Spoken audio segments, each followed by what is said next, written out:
very much for the introduction, and thank you to English for inviting me to Australia. Is my voice coming through okay? No, it's a bit patchy. I've got the guys in the back there looking, yeah, they're doing something. All right. Wasn't last night fun? What? Conferences can. Would you like me to move the mic or use the handheld? No? All right.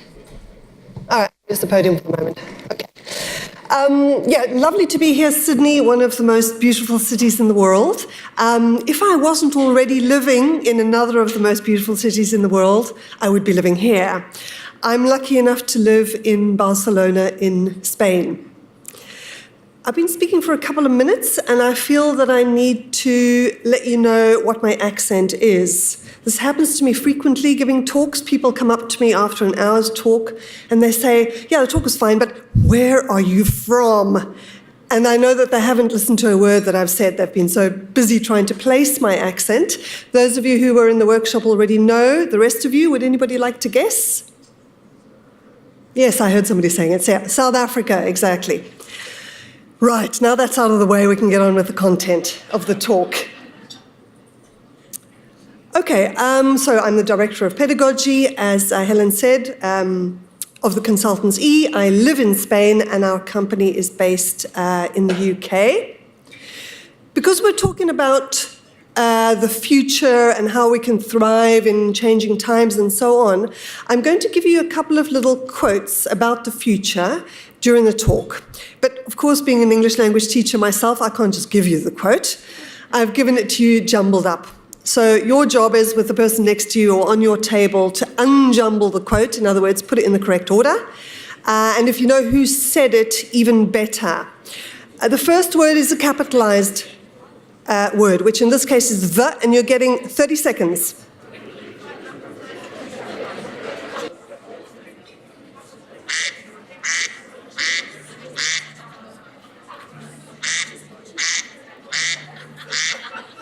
Okay, that means you need to stop.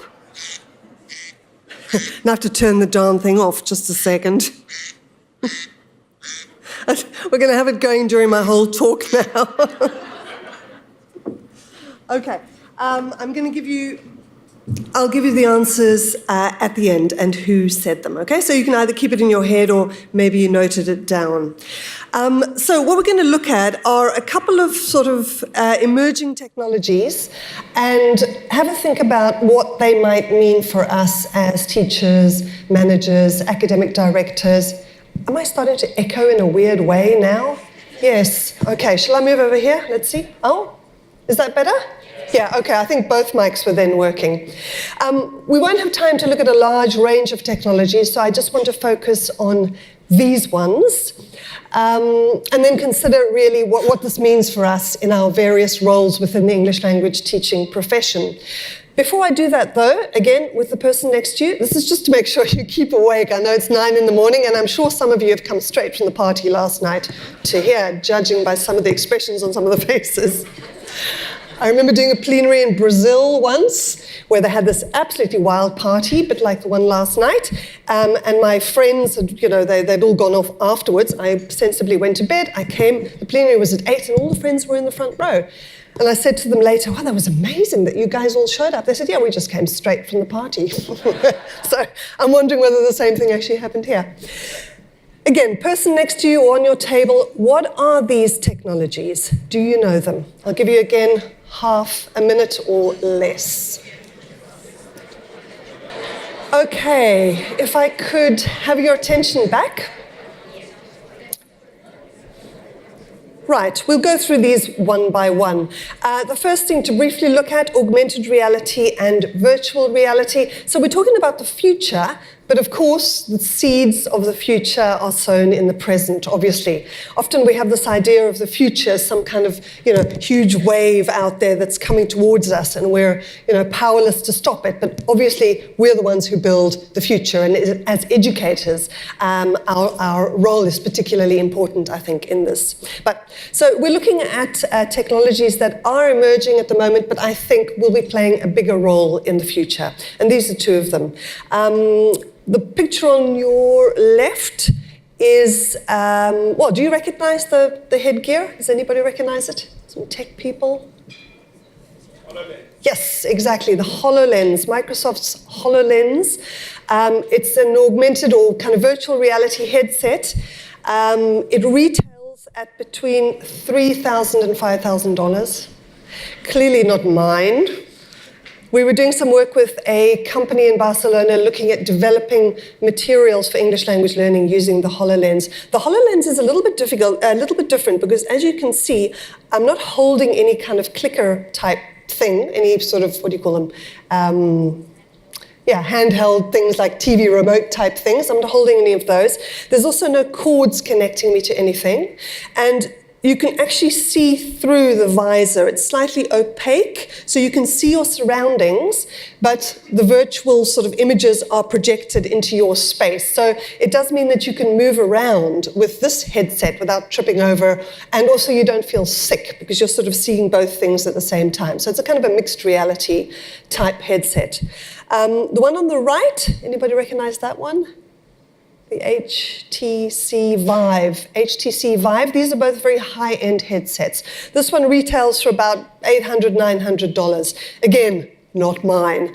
I was at a conference in Canada trying this out. This one is different. You can see I'm holding two things in my hands there, and I actually had a cable kind of connecting me to a big black box while I was using it. So it wasn't that easy to move around. It was also totally immersive. So you put that one on and you're in another reality completely. So these are things that are already being used in our field, augmented reality and particularly virtual reality.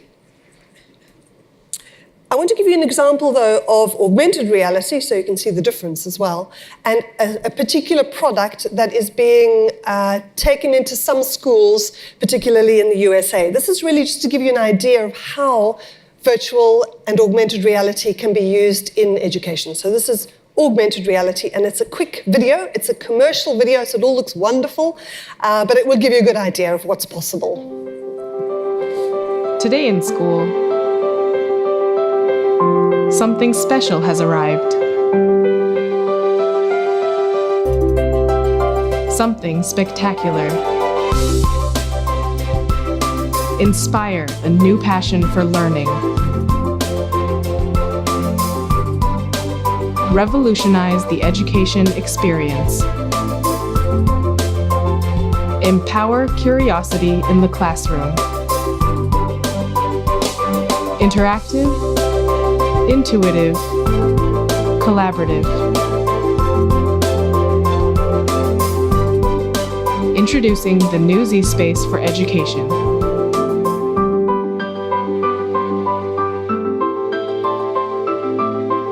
Transform the future today with Z-Space.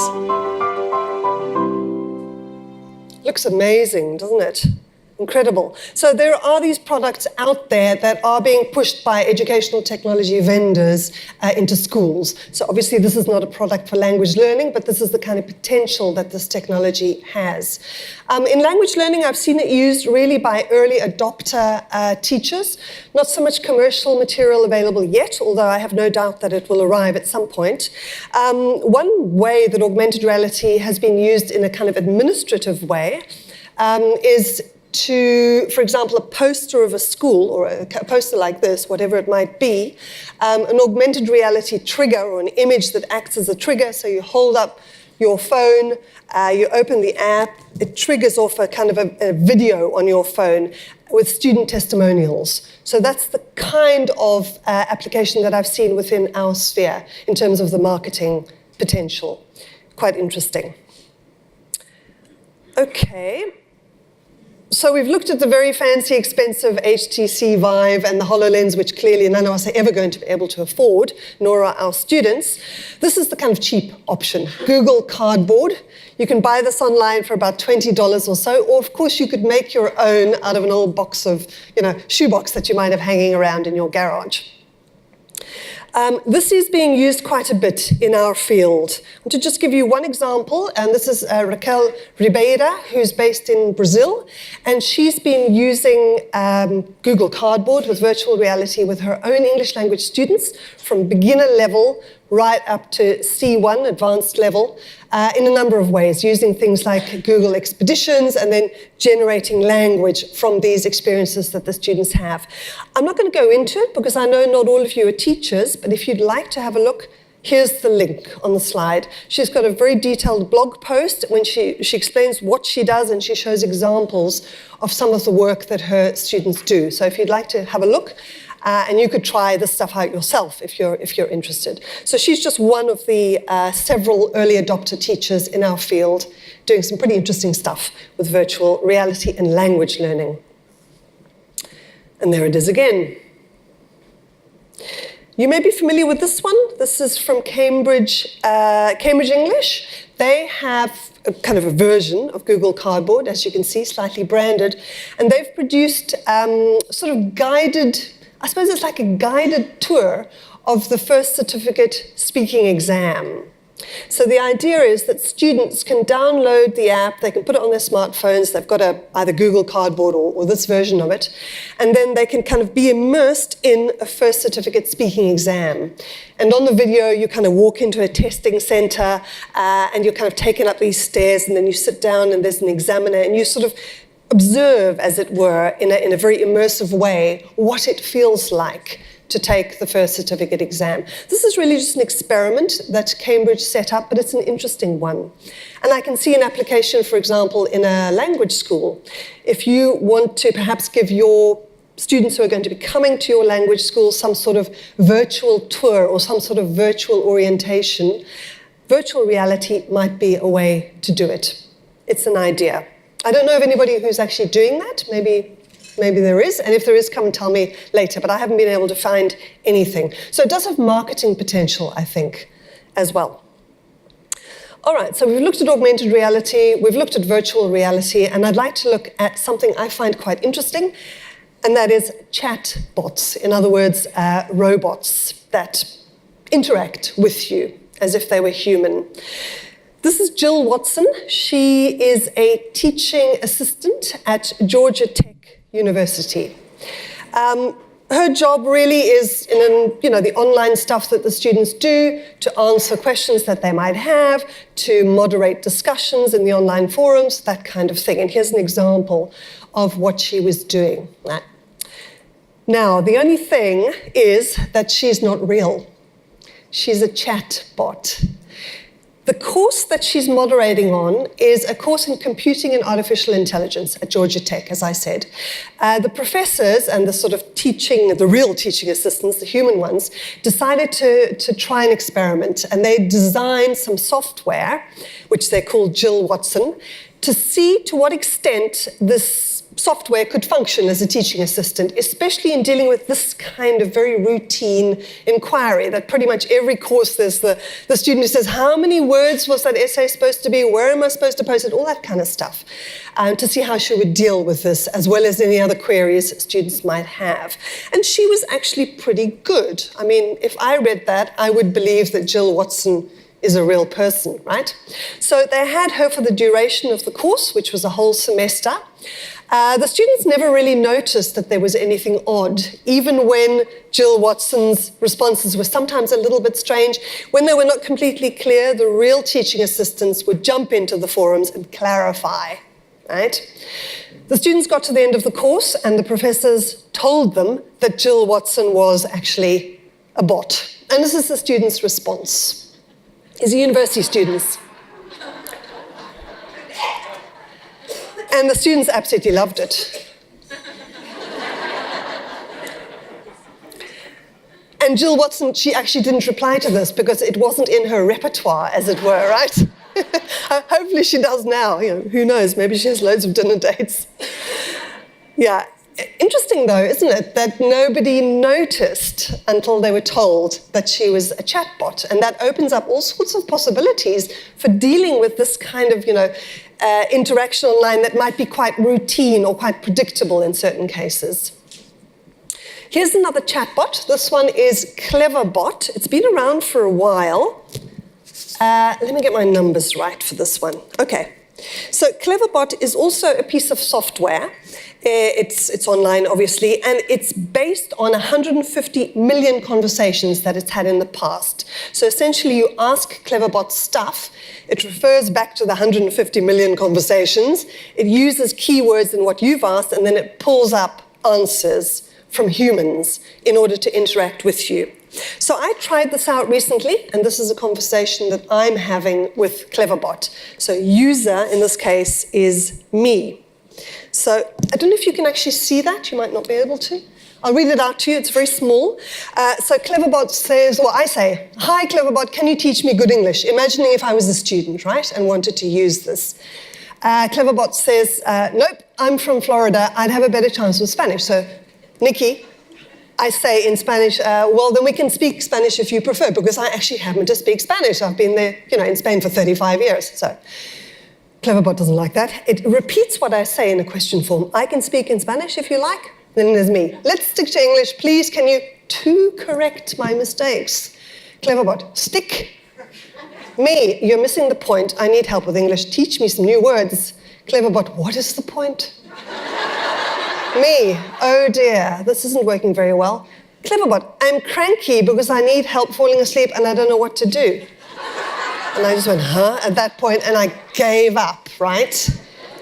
So there's a lot of hype around these kinds of programs and software, and the robots are taking over the world, and soon we won't be able to tell the difference between humans and machines, and perhaps in the case of Jill Watson not, but certainly in the case of Cleverbot, considering it has 150 million conversations to draw on, I find that a little bit kind of depressing. Now, what is amazing about Cleverbot, though, is that it took the Turing test in 2011.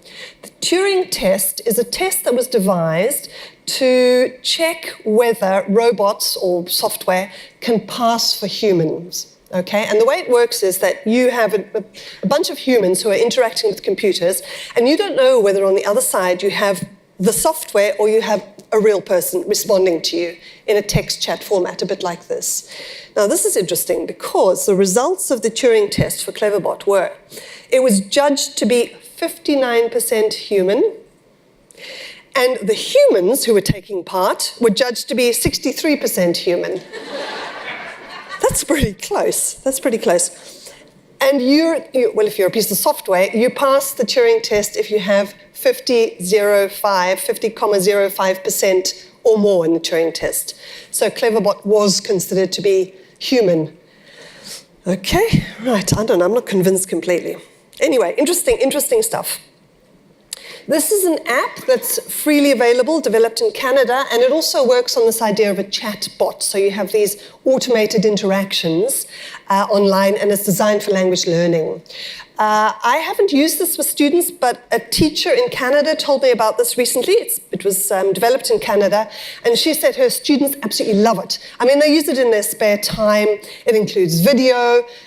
You interact in speaking, not in text, with the software. So there's kind of recordings, it recognizes what you say, it responds within certain parameters, obviously. But it's a lot better than Cleverbot. I've tried it out as a user, and it's a lot more responsive than Cleverbot. So something to check out if you or your students would like to find out more about it. These are just a couple of screenshots from it, so you can see what it looks like. So there we go. We do have more and more chatbots appearing within English language teaching as well. This is a headline from fairly recently. You probably heard about this, right? It was maybe 3, 4, 5 months ago. You might have even heard the recording, which was on the news and on TV. And essentially, it's a piece of software, a chatbot, which rings up, I think it was a hairdresser, and a restaurant, and makes a reservation. And actually, when you listen to the recording, it's pretty close to I mean, the voice is obviously, it's pretty good. It's not too robotic. And the script itself flows. So chatbots can work very effectively in very restricted circumstances, if you like, because when you ring for a reservation in a restaurant, you know exactly how the conversation is going to go. You're not going to start discussing, I don't know, politics. You're going to reserve a table. So in these very scripted sort of scenarios, they tend to be pretty effective. If you haven't heard the recording for this, I suggest checking it out. It's quite interesting. So these kinds of things are improving all the time. You may have heard of this one as well. This is a hotel in Tokyo that uses robots instead of real-life receptionists. And I just want to share the video of this with you so you can see how they interact. いらっしゃいませ。変なホテルへようこそ。チェックインのお客様は1を押してください。チェックアウトのお客様は右のタッチパネルのチェックアウトを押してください。If you want to check in, please press 1. If you want to check out, please press the check out of the right of the touch panel. How weird is that? I find that unbelievable. I mean, you know, that whole call center thing, press 1, press 2 is a nightmare anyway. And then you have that. I mean, could it possibly get any worse? Interesting. The idea is it's a sort of a gimmick, if you like. It's a hotel which uses this kind of thing as a gimmick for guests to try it out. It's obviously extremely limited and frankly scary. But, you know, longer term, why not? As chatbots improve and as the database of conversations that they have behind them get bigger, and as the algorithms get bigger and better, why not? Why not replace all receptionists with robots? It's a possibility. Let's leave robots, and I want to move on to another form of machine language, which is automated writing evaluation. And this is something that is most definitely already around in our field and is growing. This is a free automated writing evaluation piece of software available online, created by Cambridge English. It's presented really as a way for students to develop their own writing, to improve their writing, so they can write a text, they can copy and paste it into this platform, and they'll get feedback. So the system will pick up on grammar or, you know, word order or whatever it might be. And then, you know, students will see their mistakes and then be able to correct them and improve their drafts. So a bit like Microsoft Word, where you get the squiggly line when you've got a spelling, but a little bit more sophisticated. That's the idea. So this is one that's worth checking out if you don't know it. This is another one that's used often in higher education, particularly in the UK and in the States, and possibly here, actually. Do any of you have Criterion in your universities? Would you put up your hand if you do? A couple of people. Yeah, okay. So this one, Criterion is, well, it was developed in the States, and it's aimed mainly at first language speakers. So university students writing essays on whatever it might be, but writing in their first language, in English. But it has been used in English language teaching as well, and there have been a couple of research studies carried out with it. But it's the same idea. You input your text, you paste it in, you click send, and then the system will send you back feedback. And you can look through your text and you'll have, you know, this word will be underlined, there will be suggestions for improvement. Feedback is not just at the level of words and grammar, it's more comprehensive: organization, syntax, that kind of thing. It kind of checks it can check how many words you've written, if there's a range of vocabulary, and you'll get an overall score as well as feedback. The interesting thing about Criterion is that it has been used in large-scale testing, along with another couple of softwares I'll talk about in a second. You may be familiar with this one. This is called Grammarly. It's a similar kind of idea. It's free, it's online, and it gives very specific grammar-based feedback. So perhaps it's the most restricted of the ones that I'm showing you. It's kind of, you know, a fancy version of Word, where you have little, well, you can see how it looks. There'll be a suggestion for corrections that students can use and then improve their drafts, their writing drafts. So these are already fairly well established in our profession. This is another one that is used in the States, I think, mainly. It was used in 2017 in standardized tests in the US for first language students, again, language arts. And it graded 34 million student essays in high-stakes tests. 34 million student essays in a year. That's a lot of essays. And if you think about the fact that users are paying per use, this is the kind of industry that generates or can generate a fair amount of revenue for everybody. So again, the States, it tends to be fairly well established. Other countries, perhaps not as much, but this is something that is out there and is going to affect us, I think, at some point, and possibly your kids in their, school exams. This is what this particular AWE looks like. You can see that it gives feedback on a variety of domains or areas. We've got here ideas and content, word choice, something else I can't read, organization, sentence, fluency, something else I can't read. Thank you. And then the last one? Voice, okay. And then you can see it also counts the number of words and all the rest of it. Okay. That's how it works. Sounds great. Of course, there are advantages to AWE. One of them is that 34 million student essays can be graded pretty much like that, and at a relatively low cost. 34 million human raters for, papers would cost a lot more. There are critics, though, and this is one of them. This is Les Perelman, who's an American academic, and he is extremely critical of automated writing evaluation. He and a team of researchers at MIT developed a tool called the Babel Generator. It's online, it's free, you can find it. The Babel Generator, if you put in a couple of keywords, will produce an essay for you on any topic, and then you can put that into your AWE software and you can get great scores. So here's an example of one. Here's one essay based on a couple of prompts. Let you read that.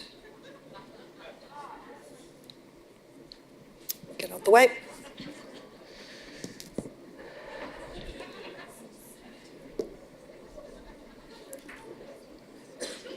But it's pretty good, isn't it? I mean, it's got a massive vocabulary range. It's got complex sentence structure. I've read academic articles that sound exactly like this. And this one scored top scores, top marks in an AWE program that is used in standardized state testing in the USA. Top marks. And this is his point, that computers may be good at doing certain things like counting the number of words, looking at how many times you repeat a vocabulary item, but it doesn't understand what you've written, and it never will. So his thing as well is that he points out that students pretty quickly learn how to game the system. You can get a paragraph like this from the Babel Generator, and then you can just repeat that paragraph many times in your essay, and you'll get top marks. I think it's kind of a race. It's going to be, as AWE software improves, and then the students find a way around it, and so on. It's the usual story. But you can game the system. Not with all of them, but with some of them, you can. All right, here's another quote for you. And again, you've got 30 seconds. The first word is the.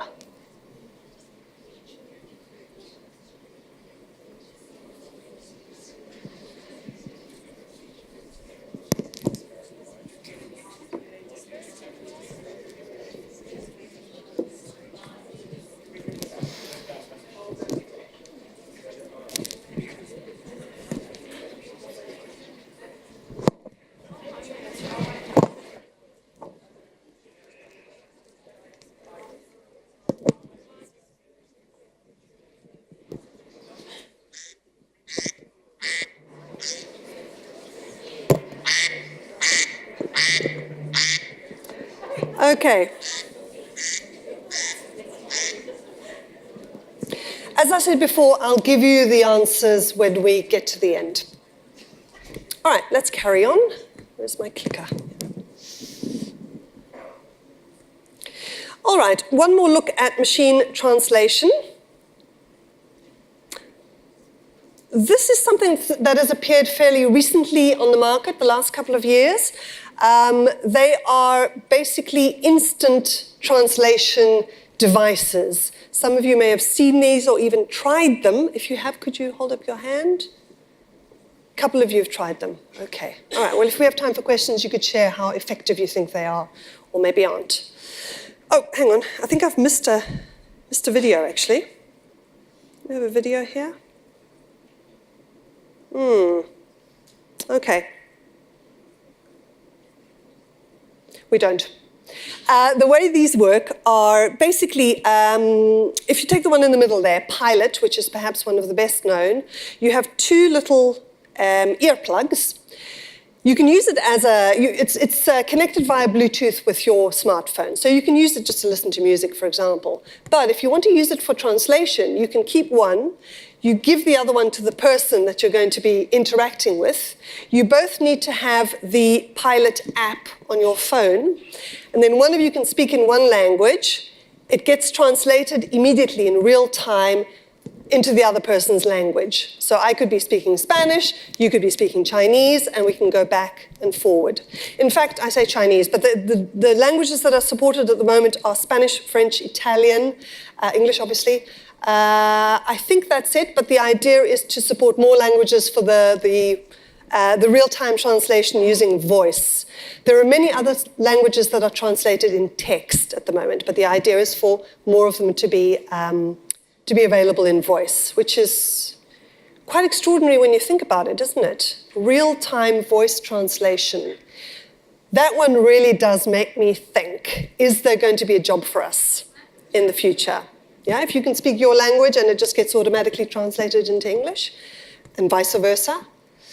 Come back to that in a minute.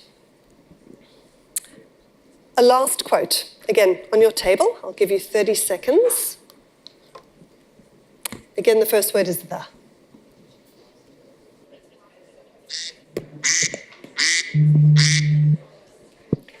Okay. This one clearly is for language teachers. All right, pulling this all together, what does this mean for us in our various roles within the profession? Well, I think a number of things. First of all, some of the stuff that I've shown you is fairly expensive. So as a language school owner or a department manager, whatever you might be, is the investment worth it, first of all, for the results? And that ties to the second point. What does the research say about this particular piece of technology? Is it worth spending $3,000 on all of these headsets, or even $20 on the Google Cardboard ones, if it doesn't support language learning? So the big question really is, does it or doesn't it support language learning? And it's going to depend not only on the technology, but on a whole range of surrounding factors. I think this is extremely important because there does tend to be a bit of a bandwagon approach in our industry towards technology. The latest, newest, flashiest, shiniest toy that comes along, schools will often rush out and buy them before really weighing up whether they are worth the cost. And I think a very salutary example in this respect is interactive whiteboards, which have been around for a very long time now, at least, 15 years, maybe even 20 years. Now, the way this all started in the UK, for example, was in 1997, when the new Labour government got in with Tony Blair, and of course, every new government wants to, do wonderful things with education. IWBs happened to be sort of appearing on the scene. So the government was very keen to invest in IWBs. Millions of pounds were spent on putting IWBs into primary school classrooms in the UK. A couple of years later, it started happening in other countries. So in Spain, where I live, in Catalonia, in the northeast, same thing. The government started spending loads and loads of money on bringing in these IWBs into the classroom. When they started spending all of this money, they had a couple of working groups set up to sort of look into whether it would actually help education or not, but the results were inconclusive. They couldn't find any research that showed that having an IWB in your classroom helps students learn better. And to this day, there is no research that shows that having an IWB in your classroom helps students learn better or improves student attainment scores. There is no evidence for this. So when governments rushed out and spent all of this money on these extremely expensive objects, you have to ask yourself, what's happening here? There was a massive political agenda behind this. Obviously, in the case of the UK, the new government wanted to look like they were modern and behind education, and they were spending money. It's a wonderful, photo opportunity for a politician to be standing next to some lovely, cute little kids hanging around in the front. Just looks great. And it's the kind of thing that you can sort of show. We've done this, it shows. Whereas spend money on teacher training, it's all a little bit nebulous. It's not quite as, it's not as easy to sell as the thing that you've put into the classroom. So the political agenda, and then of course the educational technology sector that was very keen to push these hideously expensive things into classrooms. You can tell I'm not a fan of IWBs perhaps at this point. Having said that, many schools now have them, and I've seen them used extremely well by teachers. They can be extremely effectively used. Students can be engaged, and I've seen some brilliant lessons with IWBs. But at the end of the day, you need to ask yourself, is that money really worth it? So as school directors and so on, we need to be pretty clear on whether this is going to be worth it. And the bottom line is, what does the research say? And is there any research? A lot of these newer technologies I'm talking about, there's not that much research available yet. So I'd hold off before rushing off and investing in HTC Vive headsets, for example. Not that you would, but just in case you were thinking of it. Teacher training is absolutely key. It shows that one of the things that does help if we're using technology is that if there's robust teacher training behind it, not just initial teacher training, here's the device, this is how you use it, but ongoing, continual professional development. That needs to be in place really for any kind of innovation within an institution. Whether it involves technology, it doesn't matter. There needs to be some sort of CPD program behind it. That is an important factor. Research does show that. The materials themselves, so if you look at some of the chatbot-based language learning materials like Supliki, which I showed you before, yeah, okay, it's all a little bit kind of stilted, and the pedagogical aspect is still not that good, often because these materials are being developed by technology companies, and they tend to have tech people developing the material with not so many educational people on the team. Most companies are beginning to realize that they need a balance, but still there's a very kind of grammar, translation, behaviorist approach to language learning materials that I've seen in these kind of apps, these language learning apps. So, until we start to see materials that are perhaps more pedagogically sound, again, we need to be a little bit perhaps critical of what's out there.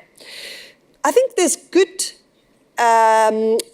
potential for some technologies in marketing, depending on how it's used. The example that I gave you earlier of augmented reality, where you have your poster for your school and then you have student testimonials. I mean, that kind of thing can be pretty effective if it's used well. It is possible, I think, to do some interesting stuff with technology in marketing, and likewise in administration. So if your receptionist is off sick, you just need to wheel in one of those robots that we saw from the hotel, and you're sorted. The kind of thing you might want to think about in the future. No, I'm kidding. Huh? I think you definitely don't want that. The call center robot. Perhaps most important, though, is this idea of mindset. So ourselves as teachers, perhaps being aware of what's coming, trying not to be too afraid of it, but embracing it as an opportunity for innovation and for change, because our roles are most definitely changing. You will probably already have noticed a change. Just with the access that students have to materials online and to doing stuff online, your role has probably already changed. So our roles as facilitators in a world where students can just put in an earpiece and then speak Japanese and have it come out in English, perhaps our roles are going to become a little bit more specialized over time. We won't see so much of this teaching English for no specific purpose. Yeah, general English may be less relevant, and perhaps our roles as coaches for very specific contexts will become more important. Obviously, this already exists in EAP and ESP. I think we're going to become just more specialized as time goes by, and technology picks up a lot of the slack in terms of language teaching. Okay, I hope that I haven't sort of scared you too much here, that you're not feeling a little bit nervous about the future. Technology can be scary. Some of the stuff you think, the robot stuff that we saw, I find horrendous. The dinosaur call center, awful. Technology can be a lot of fun, though. And I want to leave you with an example of technology, a very fun example. It's a little clip that was made by a fantastic film director called Neil Blomkamp. He's a South African-Canadian. His first movie was called District 9. I don't know if you've got that here in Australia. His second movie was called Elysium with Matt Damon, so a big Holly one. And then his third movie was called Chappie, if you're familiar with him.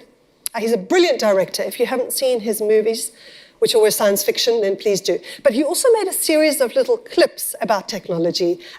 This one is an advertisement for a car, but it is absolutely gorgeous. And I want to leave you with this optimistic feeling about how technology might be in the future.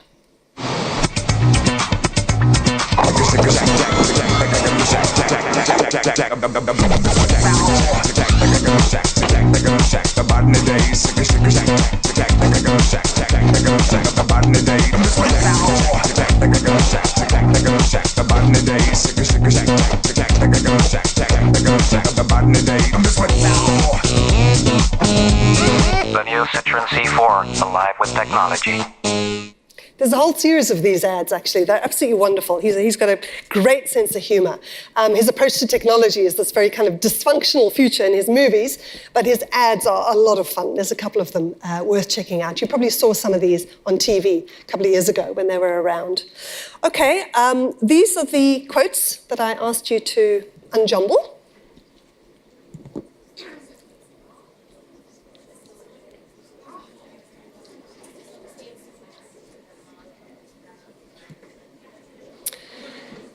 And of course, the last quote, the title of this talk is The Future Tense, comes from that last quote by the wonderful British, UK-based novelist Zadie Smith. Okay, we're heading towards the end. I'm leaving this for you here in case you would like to sign up for our newsletter at the consultancy. We tend to share sort of, new ideas, stuff you can do in the classroom with students. And also we look at kind of strategic plans to the integration of technology for directors and that sort of thing. So if you're interested, can I invite you to sign up? And I think we have like 1 or 2 minutes for questions. Do we? We do? We do. Okay, great. So if anybody has any questions, there should be a mic somewhere. There's a mic there. Just one question? Anybody? Giver is too freaked out after that robot hotel.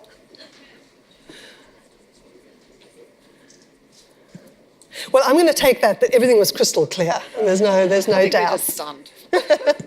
Yeah. Well, in that case, let's wrap up. Just to say thank you very much, and for it's been lovely working with you over the last couple of days.